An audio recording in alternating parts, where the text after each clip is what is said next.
Hello students, welcome to Legacy IAS Academy. In this particular video, we are going to discuss about the possibility of Russia, Turkey and China supporting Iran and to what extent they would lend support, because again if you look, at least Russia and China has always displayed a stronger solidarity with Iran as such for past several years, and Turkey also recently it has warmed up its relationship with Iran after relationship faced deterioration with Israel after Israel launched an attack against Hamas in the Gaza Strip as such. So let us try to examine that what kind of support Iran can enjoy or Iran can expect from these three countries, that is Russia, China and Turkey. So first of all, let us try to understand about Russia as such. Now also in the background I would try to bring your attention that for last 4 to 5 days, at least since June 15th we can say, June 13th actually, we have seen a large scale attack and counter attack both by Israel and Iran against each other territory. In this context, Israel has initially targeted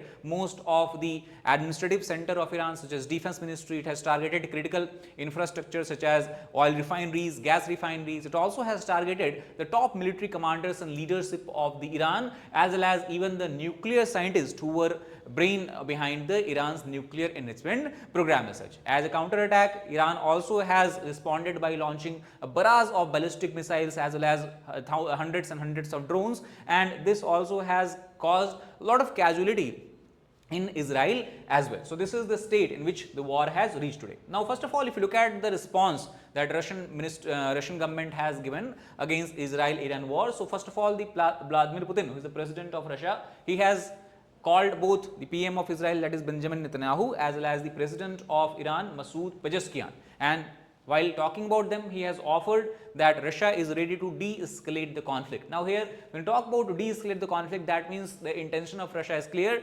that it is going to focus on diplomatic engagement with both powers or both the players, so that war does not drag on and does not enter into such kind of catastrophic phase where it can then engulf the entire region and possibly bring other major superpowers and drag other superpowers, we can say also.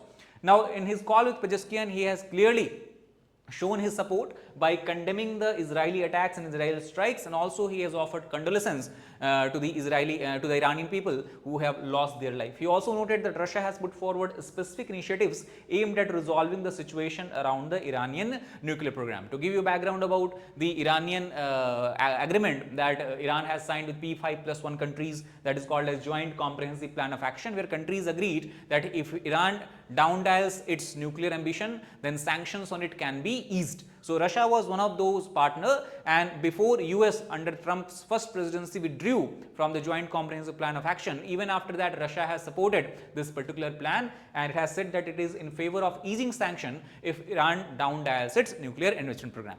Also, if you look at the response by the Ministry of Foreign Affairs of Russia, it has issued a strong word statement, as you can see from here, and this is something that you see being reflected in the Shanghai Cooperation Organization statement as well, where Russia is a major player or major member.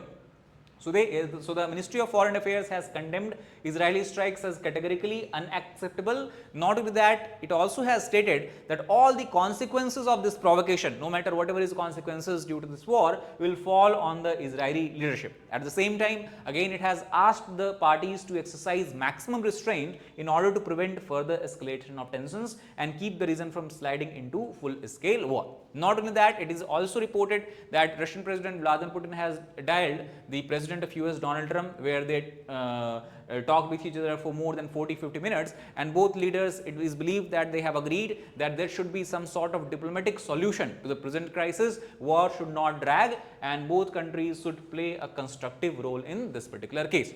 Now, we also have to understand that Russia will have a very limited role in supporting Iran, especially in the military sense. Russia can give as much diplomatic support as it is possible. It can condemn and put forward as many statements against Israel or in favor of Iran as possible. But as far as the military cooperation is concerned, as far as the military backing is concerned, that is not expected, at least in the near future, in the taking into consideration the stage in which war has reached today. The reason is also because historically, if you look, Iran and Soviet Union has not enjoyed very good relationship, and the example of this we can see from the fact that when Ruhollah Khomeini took power in Iran after the 1979 revolution, which saw the departure of Shah from Iran, he has referred United States as a great Satan and he has referred Soviet Union as a little Satan. Right. So, basically this we can understand that after the disintegration of Soviet Union, then we see a warming of relationship between Russia and Iran, especially because of heavy US sanctions that America along with its Western allies imposed on Iran. And since then we have seen cooperation taking place in many spheres. Most recently, Iran and Russia have signed a comprehensive strategic partnership as well. But again, if you look at the Russia-Iran relationship, we can see that Russia has delayed providing advanced Sukhoi 35 fighter jets to Iran that Iran wanted, so it can upgrade its aging fleet of the air force as such. And the reason is because not only that Russia enjoys good relationship, warm friendly relations with Iran, but it also enjoys a good relationship with Israel, and most precisely it is a personal relationship that Putin enjoys with Israeli Prime Minister Benjamin Netanyahu, and that is why it has played a kind of game of balance where it has not taken a side, or what you can call as side, at least in the military sphere of sense. Israel in its turn appeared to take Moscow's interest because obviously Russia has not taken a strong action or a strong what you can call as side against the Israel. Israel also has reciprocated by showing little enthusiasm for providing Ukraine with weapons in the 3-year-old war. So, this is the kind of understanding that Russia and Israel also enjoys, and that is why a direct military confrontation and support from Russian side is not expected. And other example you can take about is the S-400 defense system. So, Russia again has declined to provide S-400 air defense system to Iran as such. So, all these examples we can see is where we can see a limited role being played by Russia. Not only that, we can see that it is the reverse, because in the last 2 to 3 years, if we talk about since Russia has invaded Ukraine, we can see its military capabilities, production capabilities also has faced significant pressure, especially in the context of heavy sanctions imposed on it. And it was actually a reverse kind of trade that we have seen taking place, where Iran was the one who was supplying Russia with Shahed drones. So, that is why limited scope of military engagement or partnership seems between Iran and Russia in the near future as well. Also, Russia will possibly gain from the tension that is going on in Iran, because it is possibly going to cause a shock or disruption in the oil supply, because Iran nonetheless is one of the largest supplier of crude oil, and China is the biggest consumer of crude oil, and China is the largest buyer of crude oil from Iran as such. So, in the case of any disruption in the possible oil supply, and due to this we can already see the oil prices have kept on going and rising up and up in last 3-4 days. So, obviously because the entire war machinery of Russia itself is fueled by the oil revenue, any increase in oil prices would favorably affect Russia in the Ukraine war. And second, also if more countries, especially Western countries, get engaged in the Iran-Israel war, they would have less resources and less focus on Ukraine, which Russia can use for its own advantage. So, basically what we can understand that in the case of war dragging on, Russia will not be a net loser, but it can even get benefit from the war as such. Now, coming to the second country, that is China. If you look at China,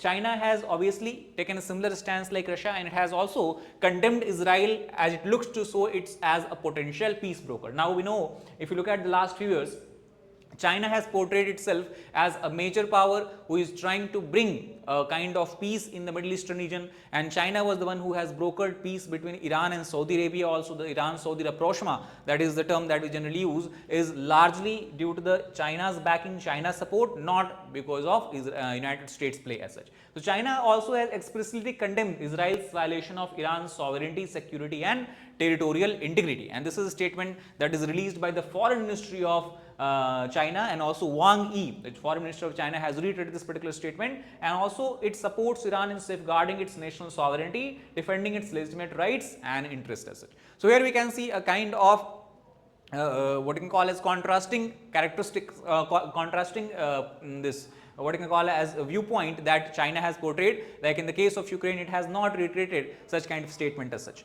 And if you try to understand that Beijing's interest lies largely in the oil supply. For example, if you look at since 2018, Iran used to supply a very less, or we can say a very 30-40% of its oil to China only. But after the sanctions, major buyers such as India, Japan, Europe and other countries have stopped buying oil from Iran as such. And most of the oil revenue, if you take a look at here in 2023, that Iran is generating is by selling its oil to China. So China's, because Israel is also targeting the oil refineries of the Iran as such, that will cause disruption to the crude oil supply to Beijing as well. Plus, Beijing is also key diplomatic and economic backer of Iran, has moved to further deepen collaboration in recent years. Not only that, China and Iran recently also have held or conducted a joint naval drill, and here again China is also trying to play a kind of balancing role, because Russia, I told you, is trying to balance its interest and its relations with Israel and Iran. Similarly, China is also trying to balance its relations with Iran and Saudi Arabia on the other hand, because again Saudi Arabia and Iran are arch rival, arch enemy in the Persian Gulf and the West Asia region as such. It is unclear for now to understand that what role Beijing could play in the resolution of the current conflict, including how much leverage Beijing has over Tehran, because as far as the current situation seems to be unfolding, it seems that any major breakthrough or change in the dimension of war will largely come because of the US involvement or US pressure on Israel. Without American pressure or without American involvement, we cannot see either war taking a much more larger, we can say what you can call as much more intense nature, becoming more intense in nature, or either dying out as such. So China's role also seems to be limited, at least as far as the military backing of Iran is concerned. Now coming to third country, that is Turkey. Now Turkey's Erdogan again has warned against devastating Israel-Iran war, and he has reiterated his point. If you talk about the president of Turkey, Recep Tayyip Erdogan, he has condemned Israel for carrying out attack against Iran. And also out of the three countries, Russia, China and Turkey, it is Turkey which will have to face and bear the consequences of Israel-Iran war stretching out to a greatest extent, because it is Turkey out of the three, this is the only country which has a long border with Iran, as you can see from here. So in the case of war spiraling out, in case of mounting civilian casualties, it can also trigger a kind of refugee crisis that we have seen earlier in the case of Syria. So a lot of refugees from Syria, because Turkey has border here also, they entered into Turkey. So similarly, there is a possibility that Iranian refugees can also try to illegally or legally enter into the Turkish territory, further causing problem and internal conflict in Turkey itself. Now, if we try to take a look at the Erdogan himself. So Erdogan has told his Iranian counterpart Masoud Pezeshkian that Israel was seeking to drag the whole region into fire by launching an attack. Erdogan also told Saudi Arabia's Prince Mohammed bin Salman that Israel needed to be stopped, calling it the main threat to stability and security in the region. And even many experts have argued that the Israel-Iran war is something that Turkey is not taking lightly, because it could be a dry run for Israel-Turkey war in the future also.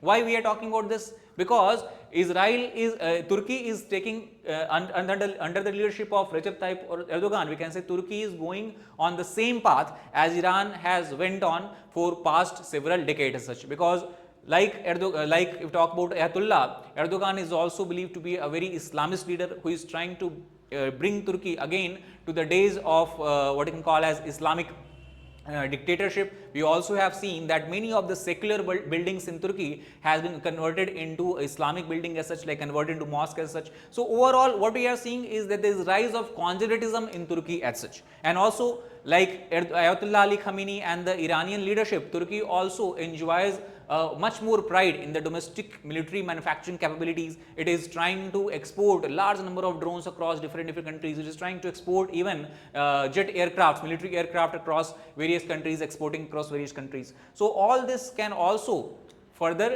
intensify the crisis between Israel and Turkey in future, and similar kind of situation we can see unfolding here also. But again, we have to keep in mind that Turkey has to play a delicate game, because Turkey is a member of NATO, so it cannot take a very strong military action against Israel, which again seems to be firmly backed by a major NATO partner, that is United States of America. And even in the case of European Union, if suppose a war becomes much more long duration in nature, if it drags on and if it risks bringing US into the game, then European powers would also indirectly or directly support Israel and US, and Turkey would be the sole member of NATO who will be against the entire leadership as such. So that is why Turkey also has a limited role to play in Iran war. However, we also have to understand that it maintains good ties with Iran, while its relationship with Israel has sharply deteriorated after the renewed Palestinian-Israel conflict as such. So this is how we can understand the current situation. But again, in conclusion, if we try to look at that, all the three countries, whether it is Russia, whether it is China, whether it is Turkey, they have a strongly backed Iranian government, and also they have condemned, unilaterally they have condemned the Israeli action. They have asked that both countries, or basically Israel, should ensure that the entire region does not enter the stage of war and is not dragged into the longer stretch war. But what we can see, that the backing Iran can expect from these three countries will be only on diplomatic front. Any military backing and any military coordination and what you can call as military capability is something that we cannot see of these countries being manifested or being reflected in Iran's retaliation against Israel as such. So that is how we can understand that in the future also there is a big possibility that diplomatic solution is going to be the only solution, ultimate solution, and that also is possible only once United States enters and then start playing a decisive role in the war as such. So that is all about this particular video. If you like the video, please hit the like button, share it with your aspirants, subscribe to the channel for more such content. Thank you very much.